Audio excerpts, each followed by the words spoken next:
നമ്മുടെ നിലമ്പൂരിലെ അൻവറിനെ പോലെയാണ് അമേരിക്കയുടെ പ്രസിഡന്റ് ട്രംപ് ഇടയ്ക്കിടയ്ക്ക് മാധ്യമങ്ങളെ കാണും. അതോടൊപ്പം തന്നെ സമൂഹ മാധ്യമങ്ങളിൽ സജീവമാണ്. അതുകൊണ്ട് തന്നെ അദ്ദേഹം 5 മിനിറ്റിൽ ഒരിക്കൽ ഈ പ്രസ്താവനയുമായി രംഗത്ത് വരും. അതുകൊണ്ട് നാണക്കേട് ആർക്കാണ്? അമേരിക്കയ്ക്കാണ്.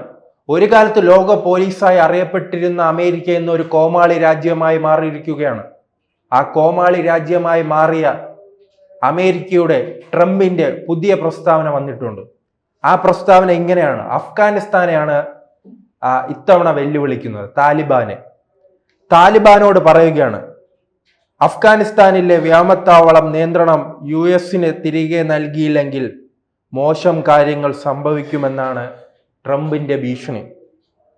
2021 വരെ ഈ വിമാനത്താവളം, അഫ്ഗാനിസ്ഥാനിലെ ഈ വിമാനത്താവളം അമേരിക്കയുടെ കയ്യിലായിരുന്നു.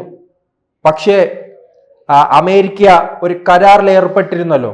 അതിനുശേഷം അമേരിക്ക അവിടെ നിന്നും പിന്നോട്ട് പോവുകയാണ് ഉണ്ടായത്. അവിടെയുള്ള പൂർണ്ണമായ അധികാരം കൈയൊഴിഞ്ഞ് അമേരിക്ക സൈനികർ അവിടെ നിന്ന് മാറുന്ന 2021 ആ കാലഘട്ടത്തിലാണ് ഈ വിമാനത്താവളം കൃത്യമായി തന്നെ അഫ്ഗാനിസ്ഥാന്റെ കയ്യിൽ നൽകിയത്. ഇപ്പോൾ ആ വിമാനത്താവളം തിരികെ നൽകണമെന്നാണ് ട്രംപിന്റെ ആവശ്യം. ഇതിനെതിരെ ആഞ്ഞടിച്ചിരിക്കുകയാണ് അഫ്ഗാനിസ്ഥാൻ. അവർ പറയുന്നു 1 ഇഞ്ച് ഭൂമി പോലും അമേരിക്കയ്ക്ക് വിട്ടു നൽകില്ലെന്നാണ് അവർ പറയുന്നത്. നോക്കണമേ, ഏറ്റവും ചെറിയ ഒരു ഭീകരവാദികളാൽ ഭരണം നടത്തുന്ന ഒരു രാജ്യം പോലും ട്രംപിനെ ഭീഷണിപ്പെടുത്തുകയാണ്. ആ രാജ്യത്തിന്റെ ഗതികേട് ഓർത്തു നോക്കൂ. അത്തരത്തിലാണ് എല്ലാ രാജ്യങ്ങൾക്കും കൊട്ടാനുള്ള ഒരു ചെണ്ടയായി അമേരിക്കയെ മാറ്റിയിരിക്കുകയാണ് ട്രംപ്. അദ്ദേഹത്തിന്റെ പ്രചരണ സമയത്ത് അദ്ദേഹം അവകാശപ്പെട്ടിരുന്നത് പോലെ സംഭവിച്ചോ? 2 യുദ്ധങ്ങൾ അവസാനിപ്പിക്കുമെന്നാണ് അദ്ദേഹം പറഞ്ഞിരുന്നത്. ഇപ്പോൾ 2 ദിവസം മുൻപ് ഈ കോമാളിയുടെ മറ്റൊരു പ്രസ്താവന വന്നിട്ടുണ്ട്: 7 യുദ്ധങ്ങൾ ഞാൻ അവസാനിപ്പിച്ചു. എന്തുകൊണ്ട് എനിക്ക് സമാധാനത്തിനുള്ള നൊബേൽ സമ്മാനം തരുന്നില്ലെന്ന ചോദ്യവുമായി രംഗത്ത് വരികയാണ്. കാരണം പലരും ചൂണ്ടിക്കാണിക്കുന്നത് ഇദ്ദേഹം അവകാശപ്പെട്ടതാണല്ലോ, റഷ്യയും യുക്രൈനും തമ്മിലുള്ള യുദ്ധം അവസാനിപ്പിക്കുമെന്ന്. അത് അവസാനിപ്പിച്ചാൽ മാത്രമേ തനിക്ക് നോബൽ സമ്മാനം തരുകയുള്ളൂ എന്ന് അദ്ദേഹം പറഞ്ഞു. ഇത് ആരാണ് പറഞ്ഞതെന്ന കാര്യം അദ്ദേഹം വ്യക്തമാക്കിയിട്ടില്ല, പക്ഷെ അദ്ദേഹം പറഞ്ഞിട്ടുണ്ട്. അപ്പോൾ അദ്ദേഹത്തിന്റെ ചോദ്യമാണ്, ആ 1 ഞാൻ നിർത്തിയില്ല, അതെനിക്ക് സാധിച്ചിട്ടില്ല.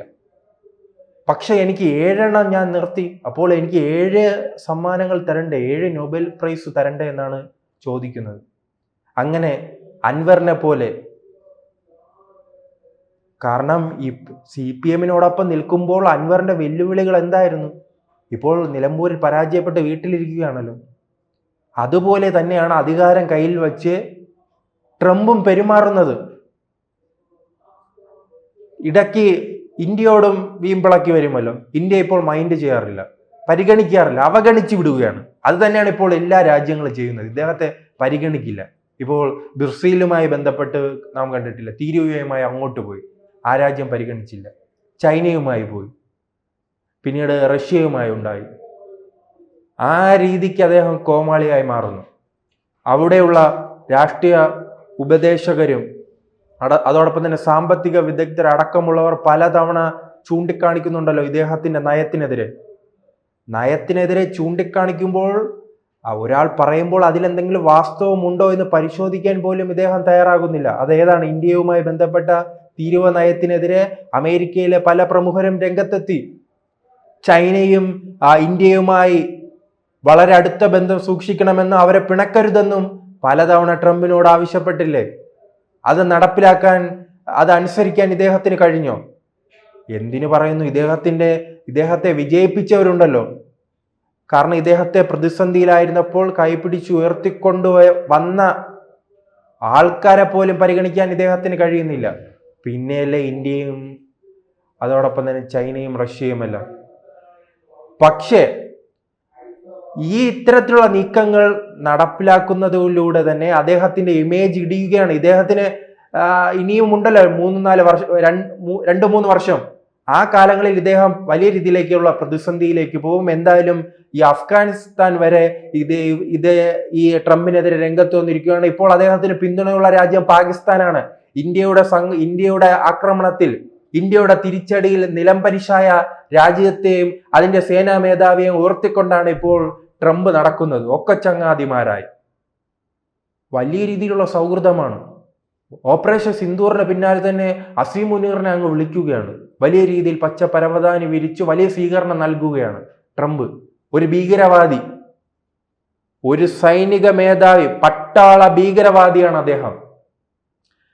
കാരണം അദ്ദേഹം ഈ ഭീകരവാദ ക്യാമ്പുകൾ സന്ദർശിക്കും. പാക് അധിനിവേശ കാശ്മീരിലും പാകിസ്ഥാന്റെ വിവിധ മേഖലകളിൽ നടക്കുന്ന പാക് ഭീകരവാദ താവളങ്ങൾ സന്ദർശിക്കും.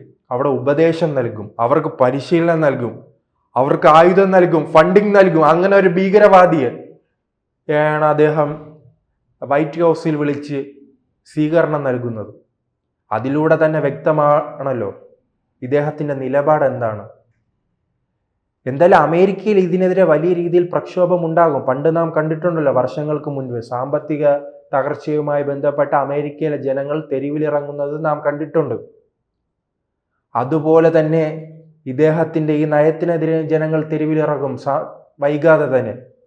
കാരണം ഭീകരവാദ രാജ്യങ്ങളെ പിന്തുണയ്ക്കുക, തങ്ങളുടെ രാജ്യങ്ങളുമായി അടുത്ത ബന്ധം സൂക്ഷിക്കുന്നവരെ ചവിട്ടി പുറത്താക്കുക, ആ രീതിയിലേക്ക് പോകുമ്പോൾ എത്ര നാൾ ജനങ്ങൾക്ക് അംഗീകരിക്കാൻ കഴിയും? ജനങ്ങൾ അതിനെതിരെ കൃത്യമായി തന്നെ ഇടപെടലുകൾ നടത്തും. കാരണം അവർക്ക് തന്നെ ഒരു അഭിമാനമില്ലേ? തങ്ങളുടെ ഒരു ബഹുമാനത്തിലേക്കുള്ള കടന്നുകയറ്റമല്ലേ ഈ ട്രംപിന്റെ നിലപാടിലൂടെ ഉണ്ടാകുന്നത്? എല്ലാ രാജ്യങ്ങളും തങ്ങളുടെ രാജ്യത്തെ ചെണ്ടയായി മാറ്റുകയല്ലേ? എന്തായാലും അഫ്ഗാനിസ്ഥാൻ ഇപ്പോൾ കൃത്യമായ നിലപാടെടുത്തിട്ടുണ്ട്. അഫ്ഗാനിസ്ഥാനിൽ എന്തായാലും ഇവർ താവളം, ബേസ് ക്യാമ്പ് ഉറപ്പിക്കുന്നത് ഇന്ത്യയും അതോടൊപ്പം തന്നെ ഇറാനെയും അടക്കമുള്ള രാജ്യങ്ങളെ ലക്ഷ്യമിട്ടാണ്. ഇപ്പോൾ പ്രത്യേകിച്ച് ട്രംപ് അധികാരത്തിൽ വന്നതിനു ശേഷം തന്നെ പാകിസ്ഥാനിലും അഫ്ഗാനിസ്ഥാനിലുമെല്ലാം തങ്ങളുടെ സ്വാധീനം വർദ്ധിപ്പിക്കാനുള്ള വലിയ ശ്രമമാണ് ഇപ്പോൾ നടപ്പിലാക്കി വരുന്നത് ട്രംപ്. അതിൻ്റെ ഒരു തുടർച്ചയാണ് അഫ്ഗാനിസ്ഥാനിൽ തങ്ങളുടെ അധീനതയിലുണ്ടായിരുന്ന ആ വ്യോമത്താവളം തിരിച്ചാവശ്യപ്പെട്ടിരിക്കുന്നത്. പക്ഷെ അത് നൽകാൻ അഫ്ഗാനിസ്ഥാൻ ഇപ്പോൾ തയ്യാറല്ല. അഫ്ഗാനിസ്ഥാൻ താലിബാന് നാം എന്തു പറഞ്ഞാലും ചില മാറ്റങ്ങൾ സംഭവിച്ചിട്ടുണ്ട്. ആദ്യ താലിബാനെ സംബന്ധിച്ചിടത്തോളം ചില മാറ്റങ്ങൾ സംഭവിച്ചിട്ടുണ്ട്. എന്തായാലും അവർ മതം തിന്ന് ജീവിക്കുന്ന ഒരു സംഘടനയാണ്, അത് മറ്റൊരു കാര്യം. പക്ഷേ ചില വിദേശകാര്യ ബന്ധവുമായി ബന്ധപ്പെട്ടും അതോടൊപ്പം തന്നെ അമിതമായി പണ്ടുകാലത്ത് ഈ ഭീകരവാദികൾക്ക് അവിടെ താമസിക്കാൻ വലിയ രീതിയിൽ സ്വാധീനം ഉറപ്പിക്കാനും അവസരം നൽകിയത് അഫ്ഗാനിസ്ഥാനായിരുന്നു. ഇപ്പോൾ അവർ ഇന്ത്യയുമായി തന്നെ അടുത്തൊരു ഘട്ടമുണ്ടല്ലോ. അതിന് കാരണം എന്താണ്? അവർ ഉറപ്പ് നൽകി തങ്ങളുടെ മണ്ണ് ഭീകരവാദ പ്രവർത്തനങ്ങൾക്കും ഇന്ത്യക്ക് വിരുദ്ധമായും പ്രവർത്തിക്കാൻ അനുവദിക്കില്ലെന്ന ഉറപ്പിന്റെ പശ്ചാത്തലത്തിലാണല്ലോ ഇന്ത്യ ആ രാജ്യത്തിന് സഹായങ്ങൾ ചെയ്യുന്നത്. ഇന്ത്യയുടെ കഴിയുന്ന വിധത്തിൽ സാമ്പത്തികമായും മറ്റ് ഭക്ഷ്യധാന്യങ്ങൾ നൽകുന്നതിലൂടെയെല്ലാം സഹായങ്ങൾ തുടരുകയാണ്. അങ്ങനെ ഇന്ത്യ സഹായത്തിലൂടെ ആ രാജ്യത്തോട് അടുക്കാൻ ശ്രമിക്കുമ്പോഴാണ് ട്രംപ് ഭീഷണിയുമായി രംഗത്ത് വരുന്നത്. ഈ ഭീഷണിയൊന്നും അഫ്ഗാനിസ്ഥാനെ തകർക്കില്ല. കാരണം അഫ്ഗാനിസ്ഥാനിൽ അമേരിക്ക എത്ര നാളുണ്ടായിരുന്നു? എന്നിട്ട് ഈ താലിബാനെ ചെറുക്കാൻ കഴിഞ്ഞോ? ഇല്ലല്ലോ. അത് തന്നെയാണ് ഇനി സംഭവിക്കാൻ പോകുന്നത്. കൂടുതൽ വാർത്തകളും വിശേഷങ്ങളും നിങ്ങളിലേക്ക് എത്താൻ ABC മലയാളം സബ്സ്ക്രൈബ് ചെയ്യുക, ബെൽ ബട്ടണും അമർത്തുക.